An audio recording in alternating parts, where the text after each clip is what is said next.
Hey everyone, welcome to Signals again. I'm your host, Gwen Chen. Today, we're diving into one of the most exciting stories in AI and high-performance computing. How companies like NextSilicon are daring to challenge giants like Nvidia and AMD. This is not just a story about compute. It is about the marketing brain behind the challenger narrative. Joining me today is Brandon Draeger, the VP of Marketing of NextSilicon, and one of the key architects behind how this bold challenger is reshaping narrative, how the world thinks about compute. Brandon, I'm truly honored to have you here with me today. Thank you, Gwen. It's a pleasure being here with you as well. Brandon, your career has spanned across product, sales, and marketing, obviously, with some of Yeah. the big names in tech, Google, AWS, and now at NetSilicon. I have to ask you, which is your favorite role? I guess it's marketing, but I want to let you do that. Yeah, it's definitely been a journey of many hats throughout the years. I think when I think about the North Star in my career, it's always been, started with first and foremost, interesting technologies that are able to help customers to achieve more in their day to day. I've just always kind of been drawn to be always being in kind of a learning mode. So that's a lot of what's drawn me through kind of my career. I started off in product development and then moved into product management. And then somewhere along the way, I think maybe I decided it was more fun to be responsible for the stories versus responsible for the product. But just seriously getting more close to the customer stories and again, being directly involved and helping, translate complex ideas and innovations into real outcomes, moving from the what to the so what, and really identifying that was a skill set that I was pretty good at. And just learning that was a scarce skill set, that it's not everyone that can kind of make that leap and be able to do it in a way that's remains authentic and connected to the audience's problems that you're trying to solve. Mhm. For the audience who are not familiar with Brandon Draeger, he is an inspirational leader in marketing. And I used to report to him. I have a lot of admire to him. And so he had so many choices, but he decided to join NextSilicon. I have to ask you, Brandon, what inspired you to move to NextSilicon? Yeah, thank you for asking. That was a great question. The thing that inspired me most was just the innovation and the technology that they were really delivering. But I've always, liked to, regardless of kind of the company size or the position we're in the market, I've always liked casting the work that my team and myself that I'm doing as in kind of a challenger mindset. And we can talk more about that. I found the kind of the opportunity. I saw the promise in the technology. And what's a bigger challenge than a new, fresh out of stealth startup going to challenge into a market where you've got companies with the largest market cap in the world, like Nvidia, AMD, and others. So just those combination of challenges and the great team there really all kind of was just an opportunity I couldn't refuse. It was a great opportunity. Yeah, I can see that without challenge. Foreign job as a marketer, right? Yeah. Marketers are brought in to face the challenges and then solve the problems. Can you tell us what does Silicon do before we jump into the challenger narrative? Yeah. So they're delivering one of the several out there of startups delivering a new silicon to address kind of the new requirements, delivering AI and high performance computing at scale. The founder of the company and CEO, Elad Raz, and his team, they identified kind of a pretty major challenge in the marketplace when they first started the company several years ago, was really around, kind of there was a lot of the architectures that were being delivered.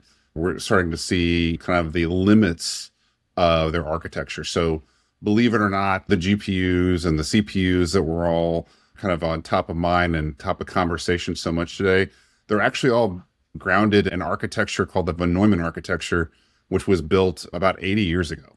So there's a lot of goodness that came out of that architecture, but there's also a lot of baggage that came with that architecture as workloads and requirements have evolved. And they really saw an opportunity where that architecture was kind of not meeting the needs or wouldn't meet the needs for the market for many years to come. And around the time that NextSilicon founded, there was a lot of other similar-minded companies out there in the market that were starting to form, Torrance, Rebris, Grok, several others out there.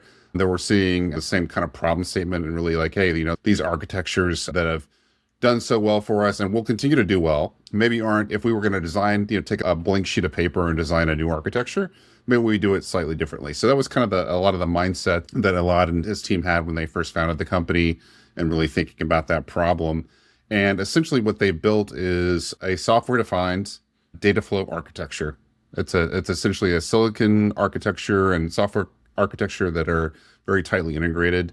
And the thing that's unique about this architecture is that instead of taking an approach where all code is treated equally, which is kind of the approach that the traditional Neumann-based architectures and the derivatives take, they use software to really kind of understand the application and to essentially create an application-specific, software-defined processor, and they execute that on the silicon. So every time each new workload, how it changes, it's uniquely understood and it's tailored to that specific needs of that workload. So you get the best throughput, the lowest latency, and the nice thing about the architecture as well is that it uses telemetry to understand what's happening in real time. So instead of just taking the static approach where you program it and forget it, it's actually studying the application and making slight changes and reconfiguring the architecture as time goes by. So you get better performance and lower power consumption over time.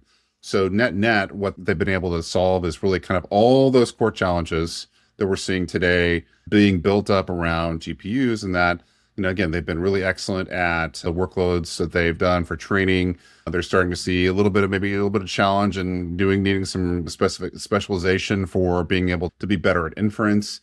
But net, we're able to address all those issues with this new kind of architectural approach. And the fact that it's combined and so tightly integrated with software, we're able to do some neat tricks that others weren't able to do before. So we're able to take application code as it is for commonly supported languages and frameworks, and we're able to run that natively.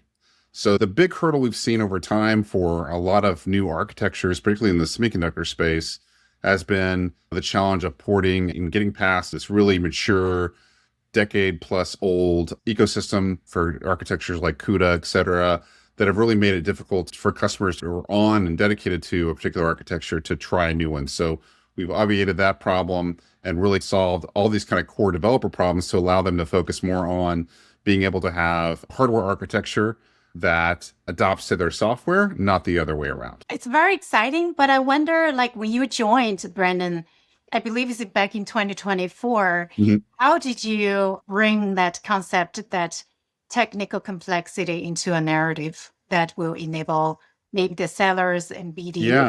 So it was, great question. So it was a lot of time spent with the founder and the engineering team and really understanding the core capabilities and also understanding a bit of background in the AI and HPC space for a lot of my career.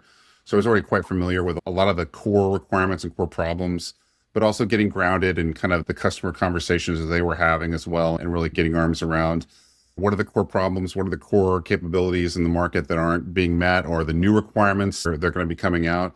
And again, just starting to work through that, the old trusty process that we as product marketers we follow, and looking at what are our capabilities, what are our competitors doing, what are the customers requiring, and starting identifying that kind of unique differentiation, doing the mapping, and then coming up with what are the breakthrough stories that we think that are going to be out there that aren't just going to, again, kind of flip the switch from here's the what, we're addressing a lot of these core bottlenecks. What's the so what around that? And how are we able to make lives of researchers, in particular, we're focused on our first generation product, is really helping HPC researchers and allowing them to focus more on being able to be focused on breakthroughs and innovation versus spending a lot of time worrying about getting their applications up and running in a performant way. So it's really kind of taking that whole holistic process and diving in, understanding kind of that whole problem statement, and then looking at where there were opportunities for us to start mapping out how we delivered to the market in a really interesting, compelling way. You mentioned about right now, your target audience are primarily researchers who care a lot about innovation. And how did you find those early adopters? Yeah, we were really focused on market fit from the beginning and identifying very early on. Obviously, when you're building a new accelerator, you have to make some pretty tough decisions early on because whatever decisions you make, you're going to live with those for probably 2 or 3 years with the architecture that you built. And it's not something super concrete that you can change. The software obviously gives us a lot of flexibility for the types of workloads, but we worked early on and really looked at the blueprint for success that others have followed. So if you look back at Intel, you look back at AMD, you look back at Nvidia, when they first came to market with a lot of some of their new CPU technologies and some of their new accelerator technologies, they started off working with a lot of research labs, so national labs like Oak Ridge and Argonne, et cetera. And there's also exemplars all across the world internationally in universities and other kind of state scientific research institutes. But a lot of those companies that I mentioned, their path to success was trying out a lot of these new technologies with these types of customers because they've always shown kind of a general willingness to try new things, to really be on the bleeding edge, so to speak, of new technologies and engage in co-development. So if you also look at some of our peers in the industry right now that I mentioned earlier as well, they're in the kind of the startup semiconductor space. They've also similarly followed a common approach. But it was really kind of that, seeing that blueprint and then also recognizing that these customers had the most acute unmet need. By starting research, when I say research, I'm referring to the types of code that they run. So these are more like the large scale simulations, large scale physics, large scale health and life sciences, cosmology, weather research. So these researchers are running these types of codes, and which are not quite, all fully adapted or adaptable for lower precision artificial intelligence type of acceleration. So there was a nice fit there for us to, willing customer base that were interested in working collaboratively in co-development. And then we also had kind of a technology that would suit itself well for these customers that were really kind of underserved. So that kind of nice kind of coming together of, market need, customer requirements. And we also, again, had some data points to refer to on, hey, there were other examples of success where other companies that kind of follow this pattern and benefit from it. Are there any companies who tried other vendors and then decided to choose NextSilicon? The main one we're public with right now is San Diego National Lab. More to come on this front. The types of customers that benefit from what we're doing, we're working with a lot of customers who are in kind of the traditional high performance computing space. So that's things like energy research, things like manufacturing research, crash simulations, and building kind of a digital twin type of approach of new products before they're created in the real world. So yeah, those are the types of customers that we're working very closely with, and more to come on that quite soon.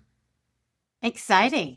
How does it feel like doing marketing, in a way that you guys are challenging the existing big giants like Nvidia and AMD? Yeah, it's exciting and also humbling, all at the same time. It's, I think, recognizing that, the comparison and the resources available to, say, like a $4 trillion company to a company that's not public yet, privately held, such as ourselves, there's a slight disparity in resources available. But again, I think that goes back to how I like to think about marketing in general. One of my early mentors, I think the most important thing I learned from some of them were really thinking about, always bringing empathy and an open mind to your marketing, right? And really putting yourself into your audience's shoes, the market's shoes. What are the problems that are keeping them up at night or causing them the most pain? And then also, again, taking that approach where you're always thinking yourself and a challenger mindset. And sometimes as a small company, that's easy, right? Everyone's a challenger. We're a challenger to everyone, kind of the regard of being a company that just emerged from stealth. So, but it really causes you to sharpen your focus, always be open to new ideas. You can never be complacent. You always have to be kind of deeply tapped into what's going on in the market, because you're looking for kind of every little opening and angle where you can take advantage of kind of taking part of a news cycle or getting mind share on a particular topic with an analyst. As an early stage company, it's really critical that we were getting into that frame of mind and really doing a lot of thought leadership and a lot of engagement on that front to really kind of stake out, what our claim is in the market. And I think we've been quite successful in that. So to answer your other question, it feels great when you're able to kind of break through. You have those breakthrough moments and you get that kind of great coverage or that article you've been working on. So those are always just so rewarding, and being able to get that recognition for all the hard work that the team and behind the scenes and engineering and the rest of the company are working on, have been working on. Yeah, analysts are marketing's favorite, Yes. especially for startups, right? Yes. Yeah. I want to ask about a claim you mentioned earlier. Like, I guess you guys are thinking really hard as a marketer to think about what is a claim we can focus on to communicate with journalists, with analysts. Anything you can share with us, like any strong claims that are differentiated and specific for NextSilicon offerings? Yeah, it's always great when you have multiple angles to your claim, right? And multiple angles to your product's differentiation, right? Sometimes you'll be in a situation where you'll have a great product and it'll be better at a performance and efficiency, performance per watt, or some, narrow focus of capability. So feel really lucky in that kind of the innovative nature of the architecture that NextSilicon has. We actually have like a handful of like really interesting ones. For us, number one, performance, obviously in the space for AI and for HPC, being able to generate results quickly, whether you're measuring that through simulations that you're running or the number of tokens you're generating or processing, it's really critical to have high performance. Another one is we're able to do that quite efficiently. There's been a lot of discussion around green computing and efficient computing for many years. It's largely been lip service, to be, if we're really being a little bit cynical about it. But I think now we're to the point where we're running up against like physical limitations. Like there are not enough power grids, right? And we've seen this all very well covered over the last year or so of, different discussions around, okay, we're going to build small nuclear power plants, and organizations are buying jet turbines to run at their data centers, right? To be able to find a way to get additional supplementary energy off the grid. So now we're actually at the point now where the real need for, sustainability has met finally with the real world economics of the problem. So we're able to address that really well. And then I think that the kind of the final piece that we're able to deliver is that we're able to really reduce the burden of developers by anywhere from 40 to 60%. And the time that they have to spend in delivering kind of code optimizations, the background behind the scenes work they have to do to port their applications to actually just get it even up and running on a new architecture. So we're able to reduce all that friction and overhead for researchers.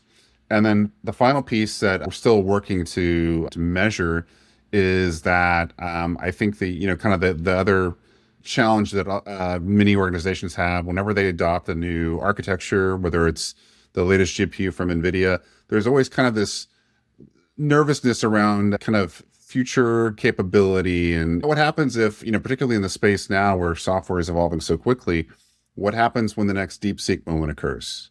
What happens when the next Kimi K2 model comes to market and you've got kind of this new paradigm, and maybe you don't need, all of the compute capability that you have, or maybe you need it delivered in slightly, different measure, or maybe there's something, different that you're going to have to accommodate for. So the other piece that we're able to claim is that we've got a level of future-proof capability, and that the fact that we're software-defined hardware, we can, again, study on the fly, understand what your workload is, and be able to dynamically configure ourselves to kind of meet those changing needs. Yeah. All of them matters a lot, especially efficiency and future proof. We're running out of energy. Everybody's building data centers and finding new sources of energy. So it sounds to me there are 4 different claims, and I would guess you have different messaging pillars as well. I have a follow-up question on prioritization. Sure. You guys obviously do not have a lot of budget compared to Nvidia and AMD. How do you prioritize your marketing efforts, or which messaging pillar to focus on? Yeah, I think for the prioritization, a lot of that has been real time. The priorities have changed quite a bit, I think, over the last year. I think, again, one of the things we've been very closely monitoring is, again, monitoring the news cycles, monitoring and having really close and well-developed relationships with media and analysts, and understanding, what's a different story, what's a breakthrough story that's going to stand out. So I think as our company, and as I think in general, as any company, there's a degree that you want to go along and be not seen as too different in some regards to the, you want to be consistent with what the market is thinking, but you've got to pick your spots and where you want to be differentiated and have a breakthrough story. This last year, again, we've taken opportunities where there've been some interesting news cycles. Like DeepSeek was one of those, right? Where we kind of took that as an opportunity to say, hey, this has really caused people to think about, wow, we've seen our kind of paradigm has been shifted, and that the state of the art was these massive models that required hundreds of millions of dollars and trillions of tokens and petabytes of data to train.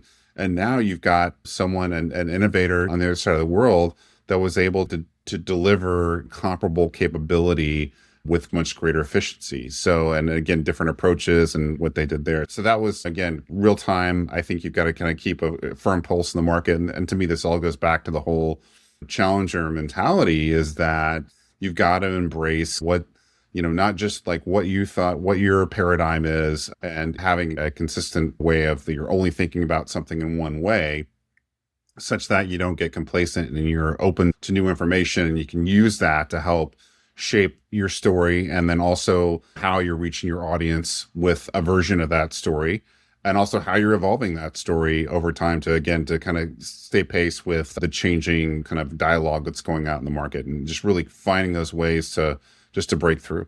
So ride the wave, be nimble, and be open-minded. Do you have a specific example? I know you mentioned DeepSeek. Do you have another example you can share? Could be a campaign, could be a recent narrative that you guys are doing well, using less budget and have a bigger impact. A great example of that is, we just did a major technical disclosure in Q4. So we have a little bit of a phased launch in kind of our emergence from stealth in October of 2024. And this last year, we reached a level where we're kind of fully generally available. And we wanted to couple that with, okay, here's the rest of the deep dive detail on the architecture. So, and also a lot of key performance claims. So this is, again, was all very much focused on our HPC market. But yeah, I think it was a year of kind of building, a foundation in kind of all aspects. So building, honing our story, getting our positioning really strong and crisp, and in a way that was really highlighted the differentiation for the different audiences we were going after, building that messaging out. And a lot of the work in the launch, we had a great marketing moment. We self-produced. One of the great things, the real luxury we've had, is we've got an incredibly talented internal creative team that does a lot of our 2D and 3D animations. And it's just been a fantastic opportunity to have that kind of internal resource. Being at larger companies, we usually kind of outsource that. So the fact that we've insourced a really world-class creative team it's just been fantastic. So that's been tip out there for any startup company: invest in, spend some of those marketing dollars. If you can bring in-house some creative folks, it's a huge value in being able to participate in a lot of discussions. So that was really key in being able to kind of get our leaders in the organization to tell the story and the whole background on the architecture in a way that was at different levels. So we had, kind of a high level, introduction and kind of a background, the market context, and then we got very deep into both the product and the architecture. But again, I think a lot of the work, a lot of the real benefit we had was we ended up getting really fantastic coverage of the launch. And I think that was only through over a year of deep relationship building between, our team, our CEO, our founders, and media, and really participating and working with them, staying close to them, keeping them abreast of what we're doing, getting their feedback on, and being very open to that feedback and letting them see that we're taking their notes and helping shape our story and our message. So that those partnerships, I think, again, really kind of taken together. If I were to do it again, if you're a tech startup out there, I highly recommend building and investing the time in those relationships and not saving it for the last minute, because it's not easy to spin up and you've got to build trust and credibility over time. And again, for us, that was an 18-month process to be able to get to the point where we have a really strong launch like we did in Q4 and have the amazing coverage that we had at a number of really tier one publications that covered us really well. And it wasn't just a kind of a reprint of what we released in our press release, but each had their own perspective and point of view on that. And just that relationship building, I think, was so key and why we had such a great outcome. And that momentum has continued on through Q4 and into Q1 now, even as there's always ongoing news cycle around the space for semiconductors right now. Follow-up question, do more with less, Brandon. Do you want to talk about Lizzie? For the audience who don't know. Yeah, we talked about the architecture. And again, one of the major differences is that through our combination of hardware and software, we're able to have hardware that adapts to your software, not the other way around. So that whole adaptability theme, the flexibility theme is something is really, kind of a core aspect for us. So as we were thinking about, there's a major event every year in November, the Supercomputing Conference. That's kind of like our premier event for the company. So we were thinking about what other things are kind of adaptable. And, we started thinking about, okay, how can we maybe anthropomorphize some of these brand aspects? And then, so we said, okay, well, if you're going to invest in something, let's think about maybe there's some really cool swag or merch that we could do. So that kind of gave life to Lizzie, the chameleon. So she's now our unofficial mascot and was the hit of the show. We had people that were tagging themselves, taking pictures, social media. So we had a little mini viral event at the Supercomputing Conference that gave Lizzie her due. So yeah, that was a fun one we did. It's kind of a little small viral one that really paid off. That's why I'm wearing this scarf to match with Lizzie. Oh, nice. Nice. Yeah, you're on brand. Yeah, we approve. You're in the right colorway there. We have to talk about AI. The line between HPC and AI being very blurring. And how is that shaping your narrative at NextSilicon? Yeah. So just for the general audience, right? I mean, everyone's heard of AI, right? Everyone's using AI. Everyone's using Gemini, Claude, GPT. So everyone's super familiar. So for those just real quick ground, everybody, if you haven't heard of HPC, so again, that's these large scale simulations. So it's basically creating digital representations of the physical world. So that's, again, simulating different parts of science, weather, et cetera. Under the covers, a lot of that math is quite similar. The difference for high performance computing versus AI is that typically for high performance computing, you require what we call high precision compute. So that's been our focus. So 64-bit computing is at the heart of our architecture. However, if you look at AI, often at times AI uses 32-bit, 16-bit, 8-bit, even 4-bit for lower type of, as you move from training to inference from 32 and 16-bit to lower precision. So from a technology perspective, a lot of the core math is the same, but again, some of the functional differences are a little bit disparate as you get into the super geeky into the weeds. From a system level, basically the systems have very similar requirements. They are all focused on high throughput, low latency. But as you think about practically how are these technologies being used, that's evolving very quickly. So I think if you flash back to a few years ago, like say 4 or 5 years ago, there was a pretty distinct, everyone was kind of in their swim lane, so to speak, right? So you had low precision inference, for example, for AI. You had training, which was slightly higher precision. And then at the far end, you had like the super high precision HPC. So the requirements were a bit different from that perspective. Software ecosystems were a little bit different. Over time, in this latest explosion of AI adoption, as we moved into generative AI, and now we're starting to move into the realm of agentic AI, and then also into physical AI, where you're bringing those digital agents into physical representations as in automation and robotics and autonomous vehicles in the real world. These worlds of the methodologies are getting quite blurred. So I think if you think about how these workflows are coming together, it's really interesting. So I would say that the lines in many cases are almost completely gone, because now if you think about, you're in a world where you want to deploy your traditional models within your enterprise. Those might take the forms of, agents that you're deploying. And if you want to make that jump into a physical world, you need to have a grounded representation of what that world looks like, right? So you need to have, you're starting to hear this term called world models, right? Which is code for our HPC folks in the audience. That's digital twins and world simulations. So these worlds are really coming together where these workflows are going to be very blended, and that you're going to have to, before you can deploy some of these new techniques in agentic AI and physical AI, you're going to have to ground yourself in these digital representations that are they're going to look a lot like or be exactly like HPC. So I think it's a really interesting time, and that the technologies are changing very rapidly. So then it becomes okay if you're in this world where these workflows are starting to be used together quite frequently, what does that look like for your infrastructure? How should you think about what are the changes that need to happen, not just from a compute perspective, but from your interconnects and how you're managing your data. So, and the software stack to orchestrate all these pieces together. So it's a really interesting time.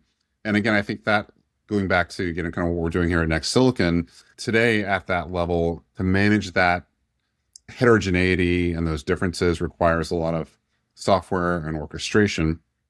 And what we're able to do with our capability with NextSilicon and our Maverick products is that we're able to address a lot of that adaptability and being able to transition in real time as those workloads evolve. So if you're moving from a place where you were perhaps maybe running more of a world simulation to needing to deploy a reasoning workload or an agentic workload, we're able to adapt to that more quickly. So I think it's very exciting in general for the market, because I think it also creates a tremendous amount of opportunity for innovation. So now that we're kind of moving in the space where it's like, well, you use this type of architecture for this and you use this for this. Now it's becoming so much more blended. I think you're going to see, an opportunity for large incumbents to see some competition from the broader market. And competition is always a great thing, right? Customers always win when you're in highly competitive environments. We're very much in a world where there's one or two, three dominant players right now, particularly in the AI acceleration space. But I think we're going to see this tremendous opportunity for new entrants. And the market's so large that I think it'll create a lot of winners out of that as well, and being able to sustain ongoing innovation. The market itself doesn't stagnate on any one single approach. So it's pretty exciting times as being like a long-term HPC and AI and data guy. So seeing these worlds kind of evolve so quickly, come together where the barriers are kind of coming down between these, it's super exciting and lots of great stories to tell as well. So as a marketer, it's a good time. So we're all eating quite well, as they say. With the convergence of AI data, HPC analytics, there are going to be a lot of opportunities for innovation for both developers and then the marketers. I'm thinking, so in my season 1, I talked to 6 marketing leaders. I asked them the same question. AI unlocks a lot of opportunities. And so they told me AI is going to enable product marketers to do a lot and to have a bigger influence. So what do you think in 2026? What is the key trend?